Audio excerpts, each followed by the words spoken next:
Can you guys see this all right? Yeah, Okay. that's fine. So Davina, it's been great having you. Your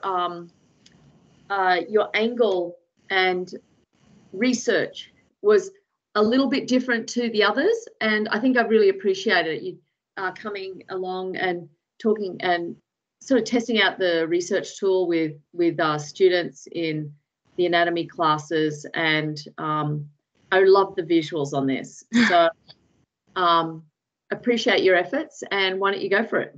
Yeah. So as you guys all know, I'm developing the 3D neuroanatomy learning tool alongside my mentors. A key component to kind of understanding why we needed this, and you can kind of see by the poster overall that we've kind of created a path that just answers a lot of questions and goes into the project overall.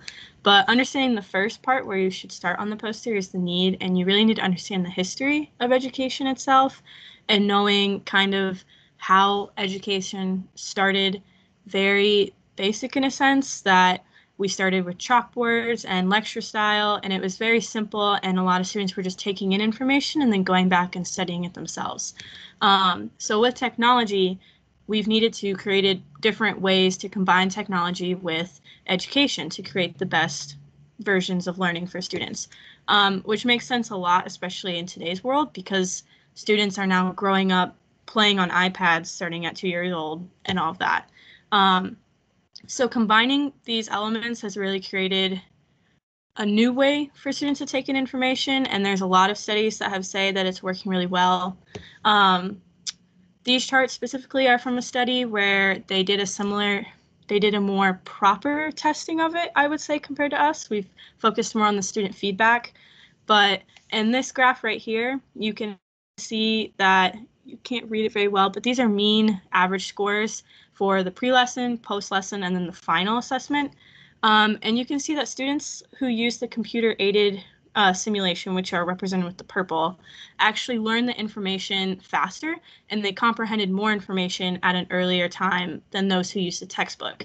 So although during the final assessment, the students tested pretty similarly, you can see that the students who used those computer-aided visualizations and those 3D graphics and being able to actually interact with all these tools took in more information, grasped it faster, and was able to just learn it in a deeper sense a lot earlier than those who used and relied on 2D graphics. Additionally, they also just overall enjoyed the computer-aided simulations a lot more. They preferred those methods, which is shown right here. A lot of the students that we've even talked to have enjoyed being able to interact with the brain, and they truly think that it's allowed them to take in more information, which actually has motivated them to learn more. And then additionally, going into our personal educational and technology combination history, we started with the Marvel Visualization Lab, which was much more of the classroom experience. Students were still going in, and although they could see the graphics in 3D, they were not able to just interact with it as much. It was still similar to a textbook or a classic lecture style, where they were just listening to information and then returning back to their homes and studying on their own. Then we created the 3D Marvel model, which was a VR simulation, which allowed students to go in and actually pick apart the brain. But the cons to that was that a student would not be able to take that package home with them. And they also lacked a lot of collaboration with other students. There wasn't room to work with other students because it was just you picking apart at the brain themselves. And that led us to create our current version, which I've talked to you guys a lot about, which is the WebGL platform. We programmed a lot of things originally and then altered a lot of them based off student feedback, which you can see some of it here. The student feedback we relied on a lot was like the coloration. So the colors of the brain, we shifted to whatever the students preferred and enjoyed the most that they thought would be better for learning. And additionally, we've modified a lot of stuff like the quiz mode, so you have students could receive that immediate feedback so they can enhance their learning experience as much as possible, which also leads into basically just allowing students to take in more information faster. So the overall simulation and the computer-aided design, the arching topic is that students are really comprehending information at a faster pace. And This is exam results from this past semester from Dr. Choi's class. We compared them to the past 4 years, and that is because just with COVID, we didn't want to compare 1 year to the past 4 years because the past few years have not necessarily been normal. Like the past year and a half haven't been normal. So it didn't really seem accurate to compare those results to the past year. But overall, you can see that there's a lot of promise leading into this study, into this area of study, and definitely that there is overall just a lot of motivation from students to use these platforms, which is an overwhelmingly positive factor to this, is that students are actually genuinely wanting to learn this subject because of these computer-aided technologies. Here, we've added some of the student feedback some more, where they actually say that they believe these simulations are actually helping them solidify their content and understanding of the material, and that they do plan to return and use it to actually study. So it's not just something where students are going to use once and then forget about it. But yes, overall, we've basically understood that this brain model has really allowed students to develop a greater comprehension and a deeper understanding of the brain. And we hope that other people will take this concept and implement it in other areas of study, whether it's the anatomy of the body, or even we've seen some simulations where people study it for hairdressers, which is really funny. So there's a lot of different places you can implement this stuff. Students have developed a greater interest in the subject. They've actually wanted to learn the subject overall because it's more like a video game per se. It's not just studying from the textbook. And that overall students just want to use this and they want to improve their exam scores and their comprehension using this tool. So, yeah. Great, excellent. Questions? Questions from the crowd?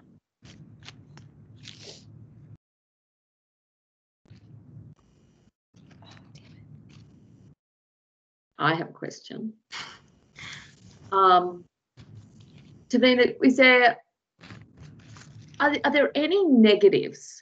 What is the downfall of something? Because, I mean, to be holistic, you need to, everything is not always going to be positive. What are some of the downfalls that you found? Were there some students who did say, there was some negative outcome that maybe you didn't expect, or caused you to rethink it? I think there's definitely some cons to the project, just because I feel like there's cons to anything you really do. For this project specifically, I don't think the cons were necessarily unpredicted, because some of the cons was that we assumed some students would just not like technology. So they obviously would not work well with it. They wouldn't prefer this method, which is totally okay. But that also goes against everything we're working towards, is that we're trying to create a technological tool that will help them. And they just do not like technology. They don't work well with technology. So there is that small percentage of students nowadays that this will probably never work or aid them in that aspect. And then another con is that it is a technology tool. So you have the normal cons that most technology does, is that it can be buggy, it could crash, there could be problems that we don't know why they're there for a very long time. And that's kind of the more pressing issue probably, when the majority of the students really like this tool, is that if it crashes or whatnot, does not help the student. So especially if that's all they're relying on. Yeah. Yeah, textbook's helpful then. All right, other questions, folks?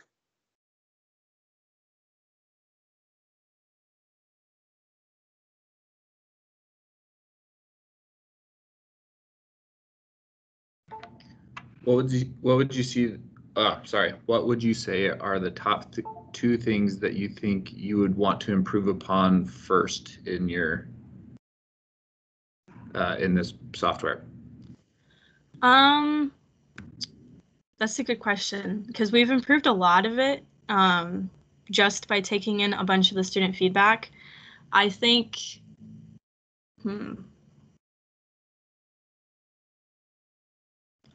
One thing is that the cameras tend to move very fast, which is something we've never been able to solidify with like all students to like make all students happy. So I feel like one thing I would want to fix is a camera speed that just works for every student, because that is something we see in the feedback a lot that they have problems with, is that like the camera does not work for them very well, or that they're just not used to how that camera works. And Chris and I work with the project a lot, so we're used to it, but students aren't. So probably brainstorming a way to get students to be comfortable with that aspect, or implement a version of it so that students can predict how it would work. And then another version would probably be just building on the project, because I think a lot of the project right now is really resourceful and really well coded, and works really well generally, because especially Chris has gone back a lot and debugged a lot. And I think a big aspect that I hopefully look forward to is adding aspects to it. So maybe one idea that I brainstormed a long time ago was possibly adding versions of the brain that were diseased, like had different illnesses, so you can view the brain from like different perspectives of different diseases or whatnot. But those are all brainstorms that might be far from now, but yeah. It looks like that Jenya has a question. Is there a way to have the user modify the speed of the camera? No, not currently, but that is a good idea that I don't think I've thought of. I'm not sure if it would be possible, but it is something that we could try implementing that would, yeah. Okay.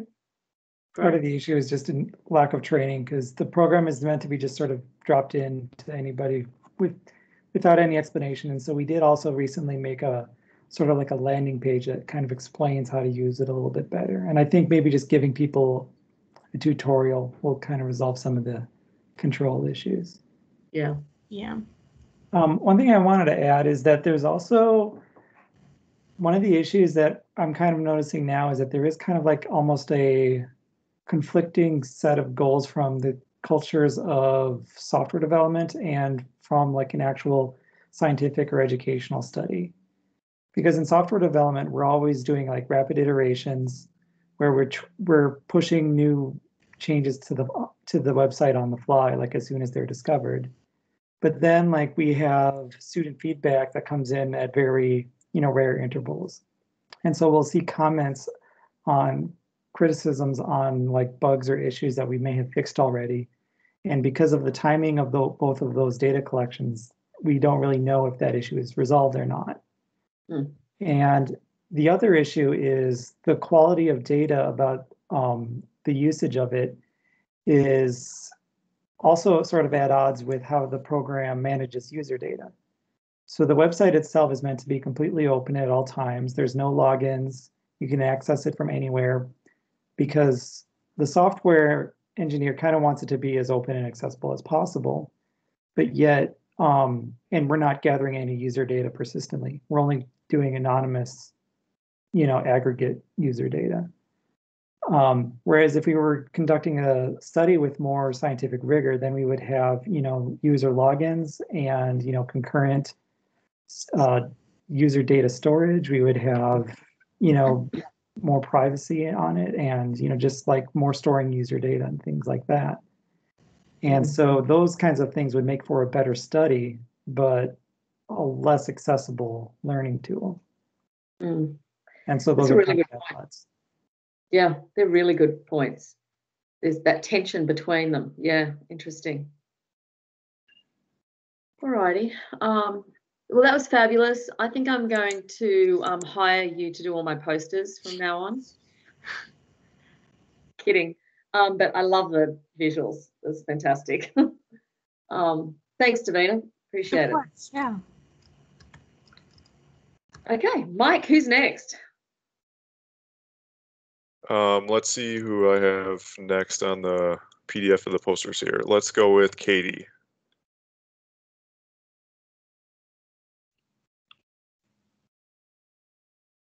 All right. Katie, and shall we have, is it a Streeter? Yeah. Streeter, do you want to introduce? Sure. Katie Slater will be graduating with a bachelor's degree in psychology next month. She has done a fabulous job on this project examining college students' family relationships and mental and physical well-being during the COVID-19 pandemic. This was Katie's idea from start to finish. Really, she came and started thinking about it last spring as we decided to work together, and really was able to follow her interests, and has some really interesting data that she's found. So I'm excited for her to share it with the group. Great, thank you. Thank you for telling us it was her idea from Where to Go, because I didn't know that. So that's fantastic. All right, thank you.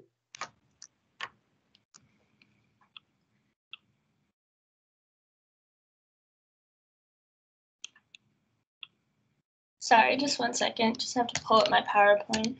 Well, she's pulling it up. I can tell you a fun fact about her study, which is that in the psychology department, we name our studies after animals so that students don't know kind of what they'll be answering questions about. And Katie named hers French Bulldog because she has an adorable French Bulldog named Stella.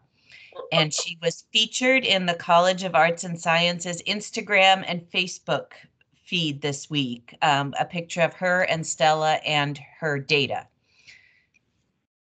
Excellent. That's great to know. All righty. Can everyone see my poster okay? I can see me. Oh, well, now can everyone see it Yes. okay? Right. Okay, great. Okay, so my project is entitled College Students' Family Relationships and Mental and Physical Well-Being During the COVID-19 Pandemic. And just because there's a lot of information on my poster and a lot of slides, I made a PowerPoint to go along with it so it can make the information a little bit more digestible. But the COVID-19 pandemic has encompassed specific challenges for various groups and populations worldwide. However, little research has been conducted on the impact of the pandemic on emerging adults, which, for the purposes of this study, included young adults aged 13 to 23 years. More specifically, the pandemic posed unique challenges for college students, as many had to relocate from living on their campuses to living at their family residences. It still remains unclear to what extent this relocation impacted their family relationships and sense of individuation after previously living independently. In addition, shifts to online learning, increased separation from peers, and changing levels of independence may have also had an impact on this population.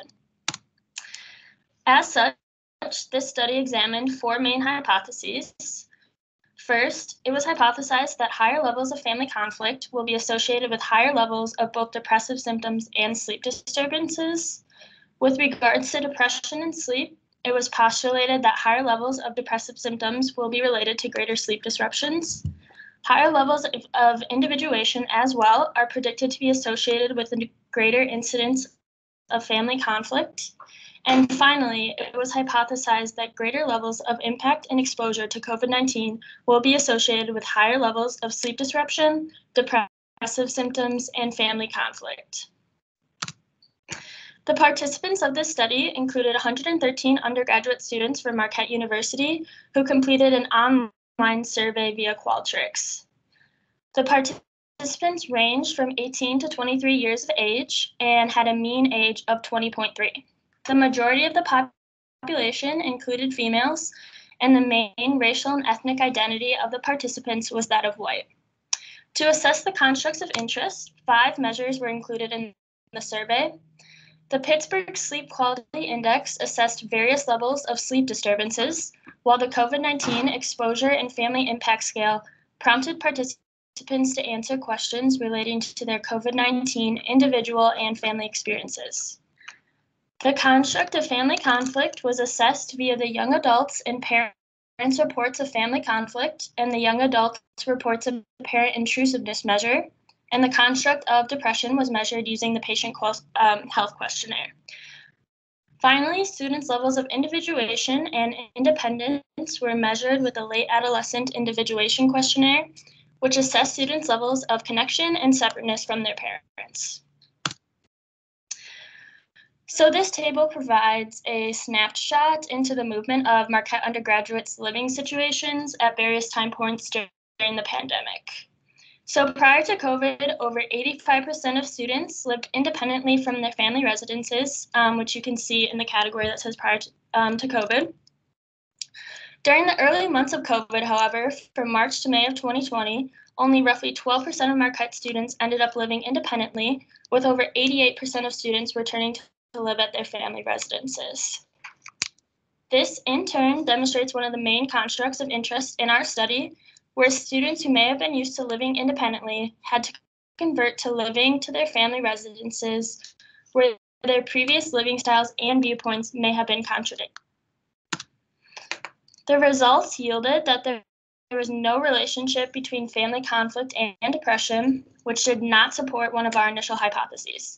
Despite this, the data supported a relationship between family conflict and sleep disturbance, where higher levels of family conflict were associated with greater sleep disturbances amongst college students. In addition, the presence of greater depressive symptoms was associated with poorer sleep quality, greater levels of sleep disturbances, more sleep medication use, and greater daytime dysfunction. In terms of family conflict and individuation, greater reports of family conflict were associated with higher levels of connectedness between parents and higher levels of parental control. Finally, both COVID-related exposures and greater impacts were associated with higher levels of family conflict and greater medication use, while more COVID-related impacts, but not exposures, were associated with more sleep disturbances and poorer sleep quality overall. Also, in the last bullet point, this was, for me personally, one of the more staggering results that was discovered in the data set. And it was that roughly 40% of Marquette University undergraduate students experienced clinically significant levels of depression. This really highlights the significant impact that the pandemic has had on the mental health of many university students. Additionally, students were given the opportunity to elaborate on their experiences with COVID-19 through an open response question on the survey. Many of the students highlighted themes, including increased concerns and problems regarding their mental health, lack of connection with their peers, increased isolation, and various missed opportunities. Many students also noted that living in quarantine with their families allowed for closer connection. However, it often brought upon higher levels of conflict and arguing with family members. So overall, student experiences during the pandemic were associated with family interaction difficulties, and many students struggled significantly with depression and sleep over the course of the pandemic. This, in turn, may have impacted their academic and personal lives, which is why universities should continue to offer resources and programs for their students as they continue to cope with the pandemic. And then this, again, is just my poster overall.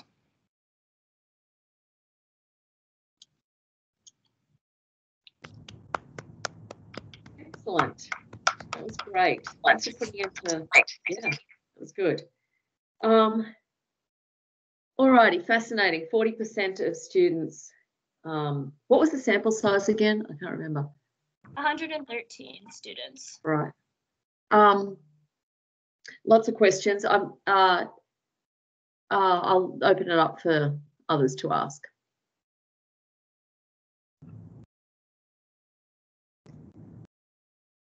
I can ask a question. So how does the 40% number compare to other, survey data that you've seen, either related to, students in college or students, at other levels of education? Yeah, that's a really good question. And maybe Dr. Cowgers could speak a little bit more to this. I don't know specifically off the top of my head percentages before the pandemic of what would be like a typical breakdown of college students who experienced levels of depression. The thing that was so interesting about this statistic, though, was so in the patient health questionnaire, which we administered in our Qualtrics survey, it breaks down the scores and it breaks them down by mild, moderate, and severe forms of depression. So the clinically significant levels of depression were indicative of the mild, moderate, and severe levels of depression from the students. So that statistic was really just put into the additional results to kind of highlight the severity of mental health concerns that students are experiencing right now as the pandemic is ongoing. But as I said, I don't have a statistic off the top of my head that I could tell you of what that number looked like before the pandemic in Marquette students or across universities in the US. I can just add that I just looked it up from a study that Sandra and Marie and I did with David last summer. That number is 29%. And so this was even higher, which is probably reflecting the stress of the year, right? So that was 29% that reported depressive symptoms in the summer. So this is it, you know, the fact that it's getting higher is not good. Yeah, I must say that in the lightning talks that we had on COVID-19 Research Initiative, which occurred on Wednesday, there was a huge theme. There's about 6 different studies that were presented showing that the mental health of students, of Latino mothers, of there were so many different demographics. Kids with autism were showing depressive symptoms over the pandemic, and they were all just, you know, adolescents. It was just crazy. So I suppose I'm not surprised. Yeah, so if you had to do another data point and collect this data at another time point, when would that be, or what do you think what would be the most helpful?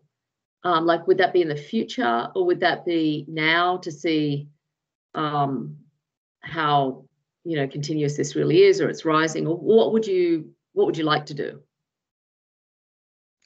I think there are 2 answers to that question. So first, I think from a retrospective perspective, I would have liked to collect data maybe a month into the pandemic. So, you know, 2, 3, 4 weeks after students had already moved home, to kind of see, like, initially how the pandemic had affected them. And then I think that data would be interesting to compare to once students kind of return to a more normal life, whatever that normal looks like after the pandemic, and to kind of compare what specifically like depression looked like then and what it looks like in the future, sleep disturbances, things like that. And then I think this isn't really within the scope of this study, but it would also be interesting to compare that to how that impacted like the academic lives of students and things like that. Yeah, interesting. All right, I think we'll end it there. We do need to keep moving. Thank you, Katie. That was great.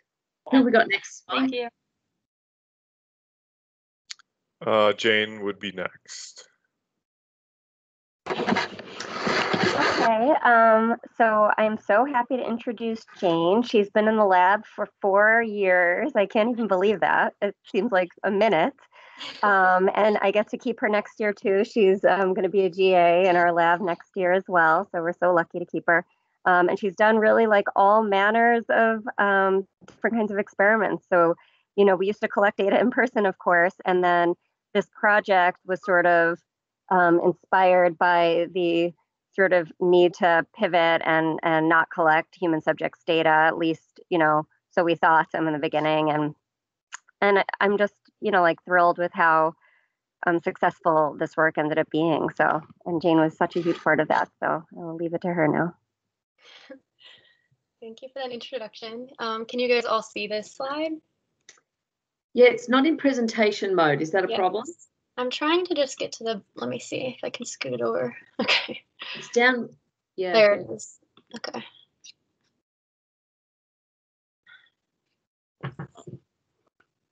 It's being very slow. Let's see.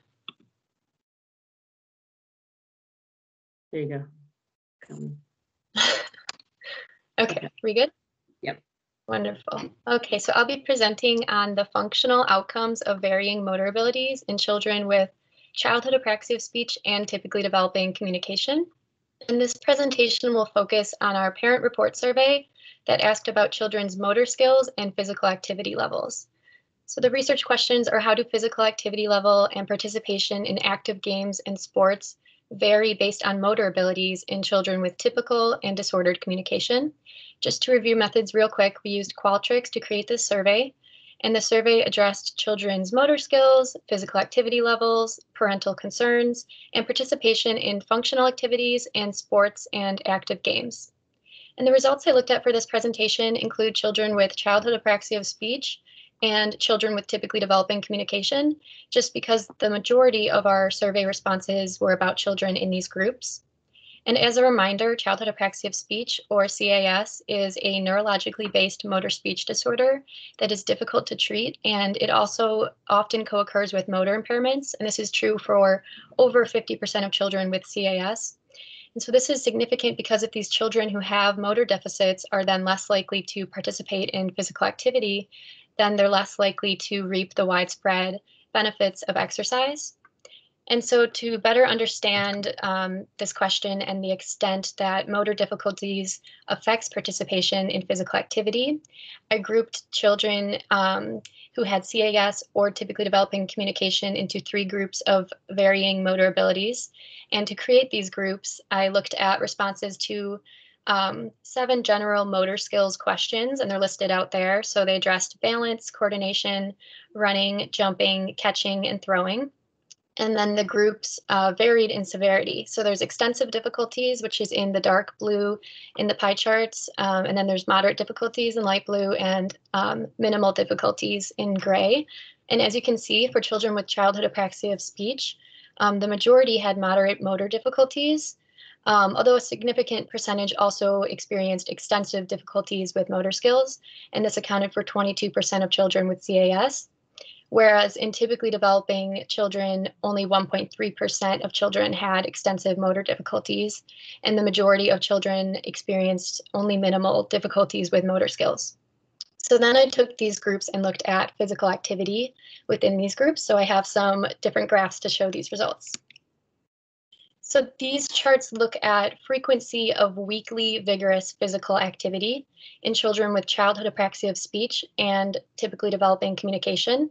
And it's shown within the motor ability groups on the x-axis. And underneath these groups, it's important to pay attention to the amount of children in each group, because as you can see, extensive difficulties, that group in typically developing communication only is comprised of 2 children, just because the majority of children who had typically developing communication did not evidence extensive difficulties with motor skills. And what you can see is that the blue shades show relatively low levels of vigorous physical activity. And in both children with childhood apraxia of speech and typically developing communication, the children who had extensive difficulties and moderate difficulties were more likely reported to get low levels of vigorous physical activity compared to those who had minimal difficulties, so who had better motor abilities. And then these charts look at participation in bike riding, again, within children with CAS and typically developing communication who are grouped by motor ability. And as you can see in both groups, those who had extensive motor difficulties were more commonly reported to not participate in bike riding. And I think it's pretty significant that 26% of children who had CAS and extensive difficulties did not participate in bike riding, because it's such a common activity in childhood, and it's likely that these children have motor deficits that limit their ability to safely participate in it. And then these charts show participation in hand games. So examples would be Miss Mary Mac and the cup game. And as you can see in both groups of children, those who had extensive motor difficulties, again, were less likely to participate. And also in children with CAS, those who had moderate motor difficulties were a little bit less likely than those who had minimal motor difficulties to participate in these kind of games, which is significant because these games are like less intensive than something like bike riding, and they're still limited in their participation. And just to conclude, although children with childhood apraxia of speech were more likely reported to experience extensive or moderate motor difficulties overall in both groups of children, so in CAS and typically developing groups, difficulty with motor skill was related to less participation in physical activity. And this is significant because it can lead to lower physical fitness levels. It can lead to poor social outcomes. And so it really signals the need for transdisciplinary assessment and treatment for these children. And an example of that, which we're going to look at hopefully this summer and into next year, would be exercise training for children with communication disorders.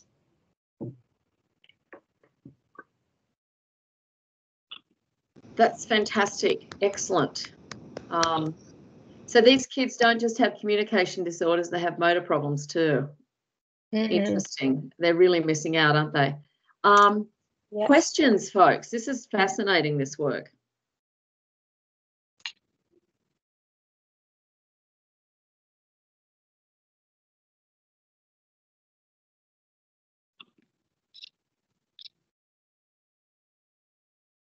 Come on, people. Brianna's typing. So what do you predict the stats are forthcoming this summer? How many kids were there again that you looked at? So there were 550 children who would be included in this, except I didn't really analyze the results of children with other communication disorders. So it was the 250 kids with CAS and then 157 children with typically developing communication, who then I grouped just because the other children with other communication disorders were from multiple different populations and different types of disorders. So it was kind of hard to, look at those results at this point. But it would be interesting to see, like in children with developmental language disorder, what the results would be if we had a larger sample size from our survey results. So Brianna's got a question. Awesome work, Jane. I apologize if I missed this, but what type of vigorous activity were they participating in, or just the bike riding? Yes, so this was a question, this graph was a question about weekly vigorous physical activity. So this was just one of the survey questions that we had asked parents. So it was more general, like how many days per week do children participate in this? We had also asked overall, if you add up vigorous physical activity and moderate, how many days, but I chose to look at vigorous physical activity that really kind of has these health benefits for children and that they may be limited in their ability to participate in. So I guess it would be multiple types of activities. It was just a general question that we had asked on the survey. Okay. So like you said, this summer, there's going to be some attempt to train some kids. What type of exercise do you think? I wish I knew a little bit more about the protocol, but I Don't think worry, like I'm teasing. motor stuff, to increase their coordination. Yeah, but it's really exciting stuff, and to also see what these children's baseline physical fitness levels really are, and to better quantify where they're at, I think will be interesting. Yeah, I think so too. Yeah, the prediction would be that their fitness levels would be less. Right. Yeah. Yeah. And it'll be interesting too. Oh, sorry. It'll be interesting too to see how accurate parents are in, considering how active their children are. Like, are parents good at making that rating? They're not very good at making that rating of like intelligibility, for instance, of speech. Yeah. And so it'll be interesting if they're right that their child is actually doing vigorous exercise, or it like looks like it, but they're not actually getting up to like a therapeutic or cardiorespiratory level. Definitely. Yeah. So these kids really miss out because they're diagnosed for some speech disorder, but the reality is it's not just a speech disorder, it's affecting everything, including their activity. And the activity could possibly even help this speech disorder because of the plasticity of the brain. So it's sort of like a spiral, isn't it? Really interesting. Yeah, definitely. Okay. I think we'll move on. This is excellent. Well done. Thank you. And who have we got next, Mike? Emily. Okay, I'll introduce Emily. So Emily's another CML lab lifer. She's been with us for 3 years. And again, we've already gotten her to commit to being a GA in 2 years from now. So we're excited about that too. But she's also gotten to work on, the full gamut of research and has also been very instrumental in us translating all of our research findings for our Instagram page and trying to disseminate this in, really digestible little chunks. And so each week we've been doing like Find Out Friday, and Emily's been helping to write those posts and, get the word out to families and SLPs and things like that. Excellent. Go for it, Emily. Yeah, thank you for the introduction.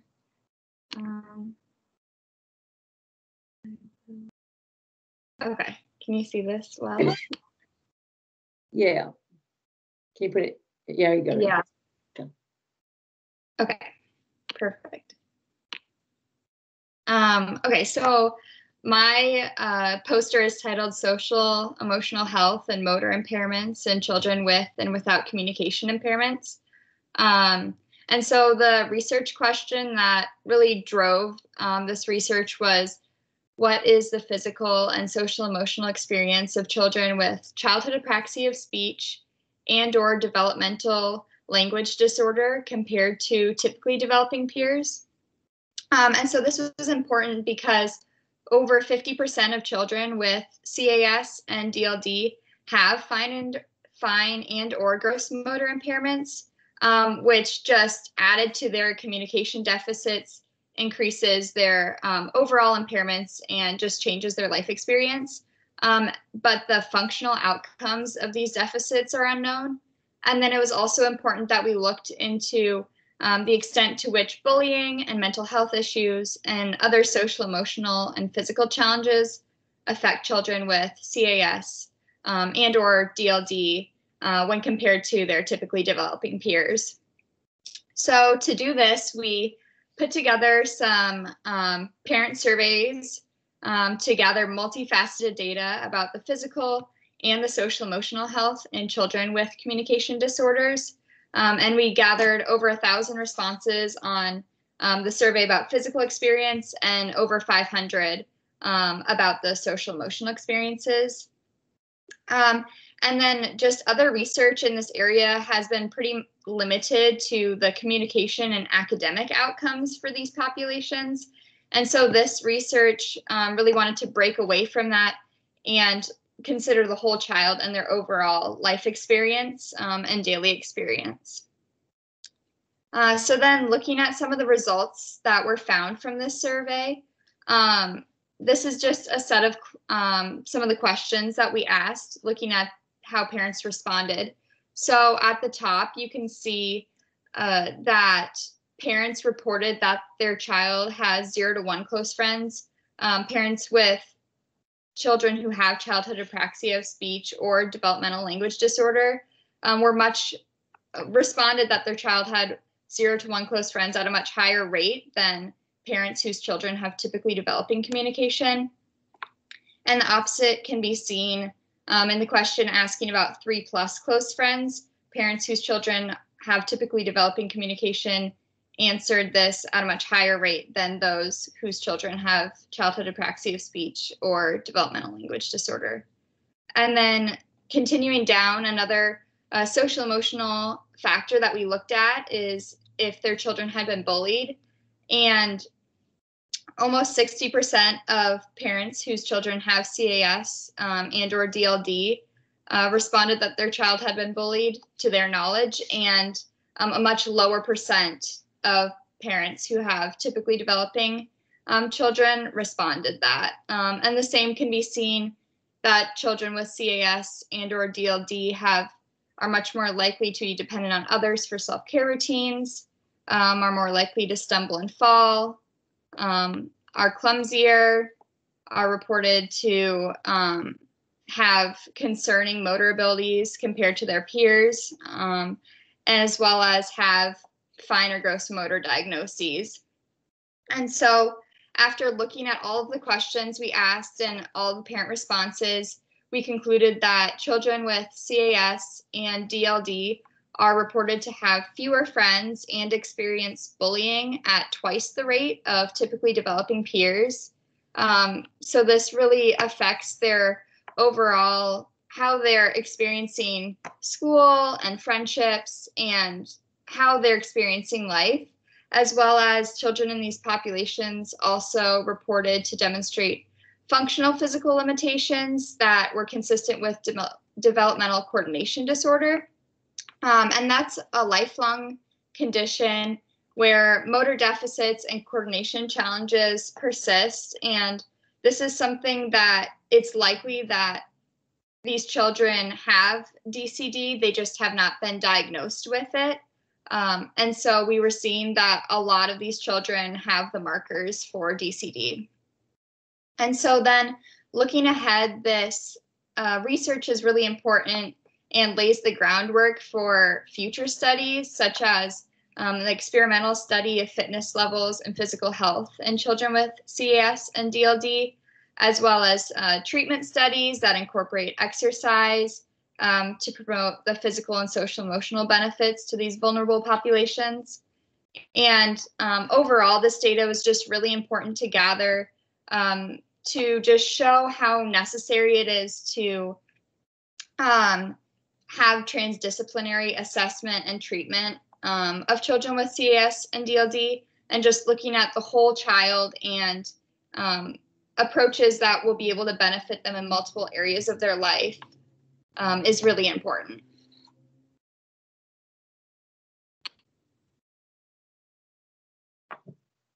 Well, that was fabulous. Sort of sad about the friends, isn't it? Jeez. Yeah. Breaks your heart. Okay, questions, folks.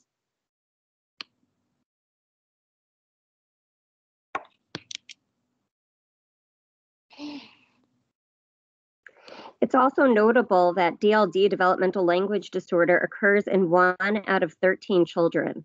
So it's not a small number of children. Like CAS is pretty rare. It's 1 in 1,000, but DLD is 1 out of 13. And so it's affecting multiple children in every elementary school classroom, like not just in each school, but, you know, all these kids. So the fact that there's such a high rate of bullying and, you know, just real significant, well, I mean, I assume they're going to be significant, but very substantial differences in quality of life and participation, I just think is, you know, it's really devastating. Yeah. Well, and it's also good to have this concrete data on it, because then parents can use that so that it can back up what they're saying, that their child is having more difficulties with friendships or bullying in school, and it will back up what they're saying and not just be like it's a parent complaining about it. Yeah. Yeah. Wow. Okay, I think just for time, sake of time, we'll move on. That was excellent. You guys have been doing such a fantastic job. This is fascinating work. Okay, Mike, who's up next? Is it Isabelle? Isabelle.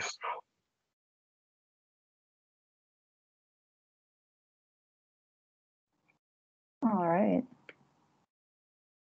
Do you want me to introduce? Okay. Yeah, that'd be great. Thanks. So Isabelle is a junior in biomedical sciences and will be graduating in the spring of 2022. She could graduate early, but I guess I've intrigued her into this area enough that she's going to stick around for an additional semester. What's a little bit unique about Isabelle's project is that this is a new technique in my lab that's never been used, and is also trying to develop an approach that isn't possible in the literature currently. So it's a very challenging project for an undergraduate student, and she's done an exceptional job at going through the troubleshooting process of developing a new technique. And has been a pleasure in the lab, and will be working with me full time over the summer, continuing on some of this work. So take it away, Isabelle.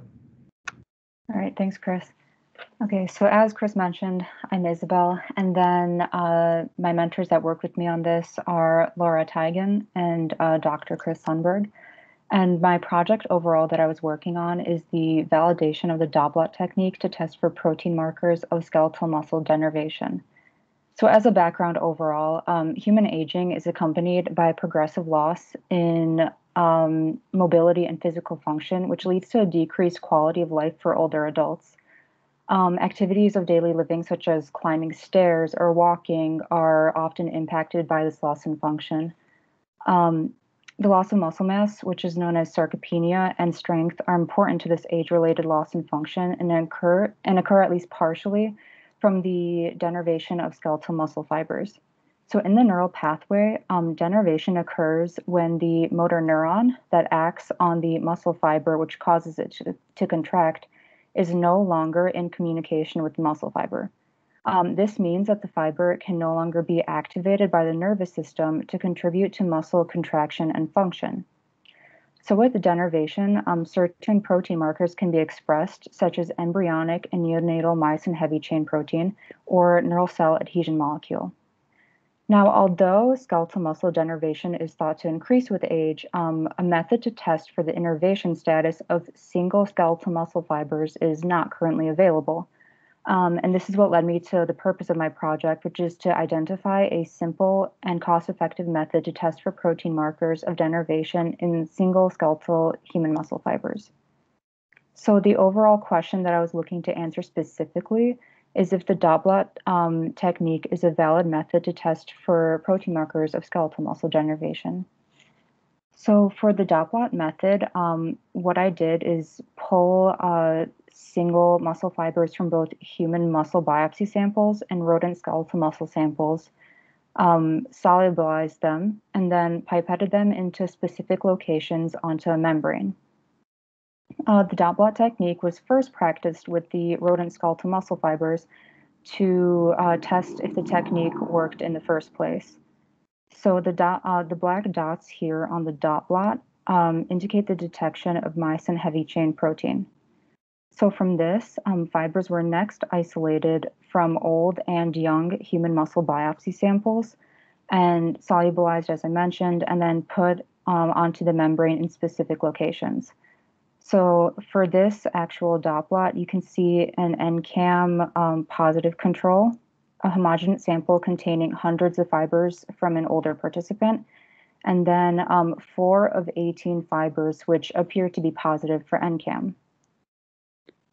So to verify NCAM detection, the same single fibers were tested on repeat dot blots. Figure A here details a dot blot that had previous thought NCAM detection. And then as you can see here in figure B, when the exact same samples were retested, NCAM couldn't be detected. So next, to continue in verification, I would run Western blots. And Western blots are basically a method to test like the exact specific proteins that are in a sample. And it separates proteins based on their molecular size. So in this Western blot that I ran, lane 1 has a molecular weight size marker. Lanes 2 and 3 have both an NCAM positive control and an NCAM negative control, respectively. Lanes 4 through 12 have a single skeletal muscle fiber, and then lanes 13 and 14 contain skeletal muscle homogenates from samples that were previously thought to be positive for NCAM. And as you can see from the lack of detection, I couldn't get NCAM detection with the Western blots. So as a future study, the next step would be to test the method with the known denervated rodent muscle fibers. And if I can test with NCAM and get detection in the known denervated rodent tissue, then testing could possibly continue on human skeletal muscle samples to continue in verification of the dot blot technique for if it's a viable method in testing for protein markers of skeletal muscle denervation. All right, that's my talk, and I'd like to thank you all in taking your time to listen on my research. Well, that was awesome. That was great. Really nice explanations. Thank you. Questions from the crowds. Excuse me.